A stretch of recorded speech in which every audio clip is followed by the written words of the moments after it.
18వ అధ్యాయం.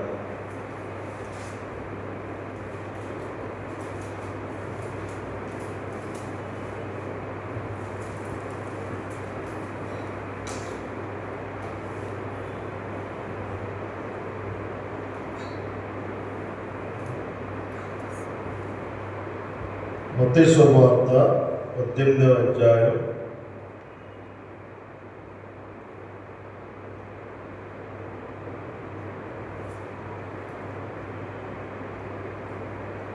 మరి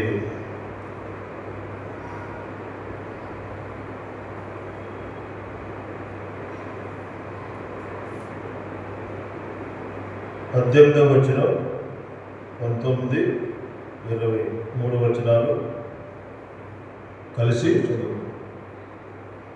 భూమి మీద మీరు వేటిని బంధించదో అవి పరలోకమందును బంధింపడును, భూమి మీద మీరు వేటిని విప్పుదురో అవి పరలోకమందును విప్పబడునని మీతో నిత్యముగా చెప్పుచున్నాను. మరియు మీలో ఇద్దరు తమ ఏడుకను దేనిని గుర్చైనను భూమి మీద ఏకీభవించిన అది పరలోకమందున్న నా తండ్రి వలన వారికి దొరికినని మీతో చెప్పుచున్నాను. ఎలాగనగా ఇద్దరు ముగ్గురు నా నామమున ఎక్కడ కూడి విందులు అక్కడ నేను వారి మధ్యలో ఉందినని చెప్పారు. మరి చదవబడినటువంటి వాక్య భాగం ద్వారా ప్రభువు మనతో మాట్లాడుగాక. ఆమె. ఇక్కడ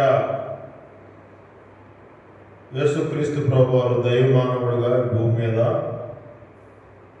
ఆయన ఉన్నప్పుడు బోధించినటువంటి సంగతులు. దేని గురించి అయితే భూమి మీద మనం ఆలోచిస్తామో, దేని కొరకైతే మనము ప్రార్థన చేస్తామో అవన్నీ కూడా పరలోకంలో నెరవేర్చబడతాయి అని ప్రభువారు ఇక్కడ జ్ఞాపకం చేస్తూ ఉన్నాం. అంటే దేవుడు మన పక్షంగా ఆయన కార్యాలు చేయాలంటే మొదటగా మనము దేవునిని వెదిగేవారిగా మనము ఉండాలి.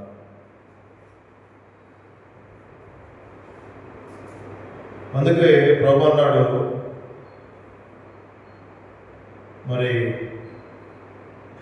ఇర్మియా గ్రంథము 33వ అధ్యాయము 3వ వచనంలో ఆయన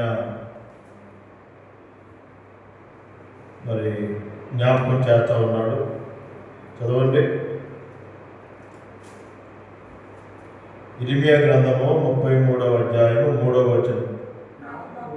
నాకు మొరపెట్టుము, నేను నీకు ఉత్తరం ఇచ్చేదను, నీవు గ్రహింపలేని గొప్ప సంగతులు, గూఢమైన సంగతులను మీకు తెలియజేయదు. మనము ప్రార్థించకపోతే ఏవి కూడా మనము తెలుసుకోలేము. దేవుని ద్వారా మనకి ఏదైనా తెలియపరచబడాలంటే మొదలుగా ఆయనకి మనము ప్రార్థించేవారుగా మనము ఉండాలి. అందుకే మత్తయి శుభవార్త 7వ అధ్యాయం 7వ వచనం చదవండి. మత్తయి శుభవార్త 7వ అధ్యాయము 7వ వచనంలో అంటా ఉన్నాడు, అడుగుడి మీకు ఇవ్వబడును, వెదకుడి మీకు దొరుకును, తట్టుడి మీకు తీయబడును, అడుగు ప్రతి వాడును పొందును, వెతుకు వారికి దొరుకును, తట్టు వానికి తీయబడును. అంటే ఇక్కడ మనకి ఏం కనపడుతూ ఉంది? ప్రభువారు, యేసుక్రీస్తు ప్రభువారు ఏవైనా మనకి ప్రభువారు చెయ్యాలంటే అడగకుండా ఆయన ఏ కార్యం కూడా చేయడు. అంటే వాక్యము ఎంతో స్పష్టంగా వాక్యం మాట్లాడుతూ ఉంది. ఆయనను మనము అడగనప్పుడు ఆయన మనకి ఏ కార్యం కూడా చేయడు. కాబట్టి మనము మరి పొందుకోలేనటువంటి వారుగా మనం ఉంటూ ఉన్నామంటే అది దేని చూపిస్తూ ఉంది? దేవునిని మనము అడగలేనటువంటి సందర్భము జ్ఞాపకం చేయబడుతుంది. అడుగుడి మీకు ఇవ్వబడును అంటూ ఉన్నాం. ఆయన దేవుని యొక్క సన్నిధికి వచ్చి ఆయనకి మనము ప్రార్థన చేయకపోతే ఆయన బాధ్యత చెప్పండి, ఆయనకి బాధ్యత ఏమైనా ఉందా?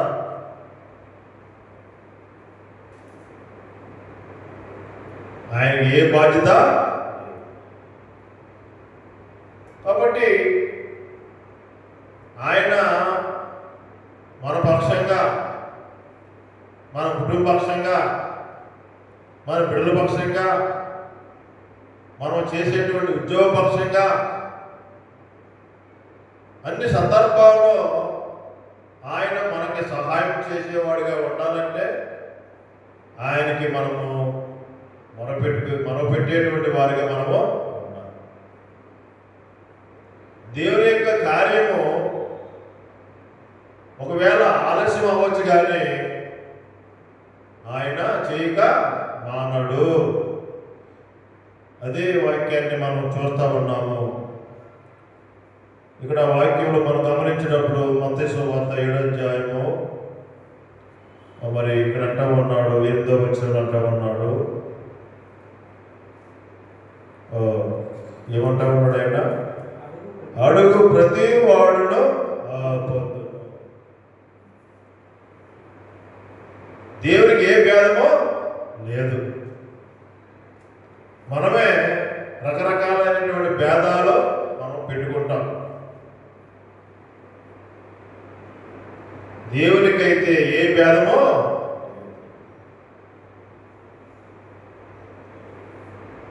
వాక్యంలో మనం చూస్తాం, ఏ భేదమును లేదు అని రాయబడింది. కాబట్టి భేదాలు మనమే పెట్టుకుంటాం. దేవునికి ఏ భేదమో లేదు. అడుగు ప్రతి వాడును అన్కండిషనల్ హెల్ప్.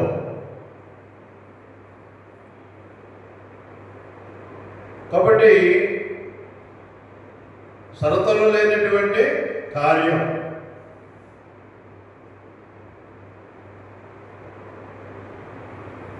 కాబట్టి మనము దేని గురించి అయితే మనం అడుగుతామో ప్రభువు అంటా ఉన్నాడు, అవి మీరు పొంది ఉన్నారని నమ్మమంటా ఉన్నాడు ప్రభువు. వచ్చేసి మత్తయి సువార్త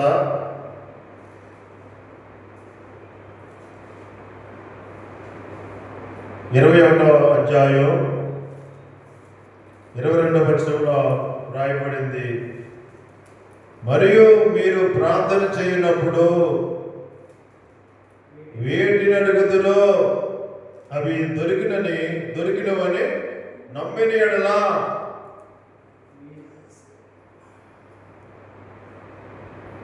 మనము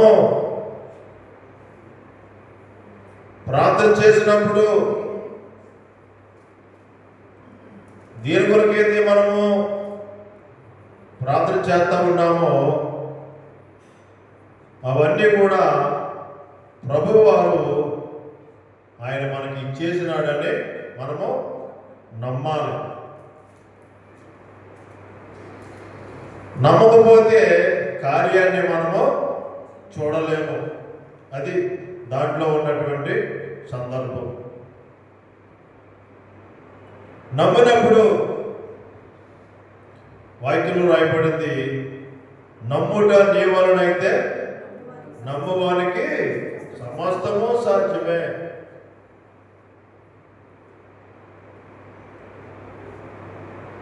ఆయన మనము దేని గురించి అయితే మనం అడుగుతూ ఉంటా ఉన్నామో అవన్నీ కూడా ఏ ఆటంకము లేకుండా ఆయన మనకి ఇచ్చేటువంటి వాడుగా ఆయన మనకి ఉన్నాడు. ఆయన దగ్గర మనకి బేషరతు క్షమాపణ కలుగుతుంది. ప్రభువు అంటా ఉన్నాడు, నా యొద్దకు వచ్చేవారిని నేను ఎంత మాత్రం కూడా బయటికి త్రోసివేయనటువంటి దేవుడు, శాశ్వతమైనటువంటి ప్రేమతో మనలను ప్రేమించేటువంటి దేవుడు.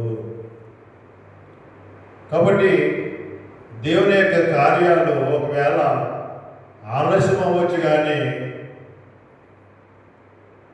మరి ఆయన చేయక మానడు.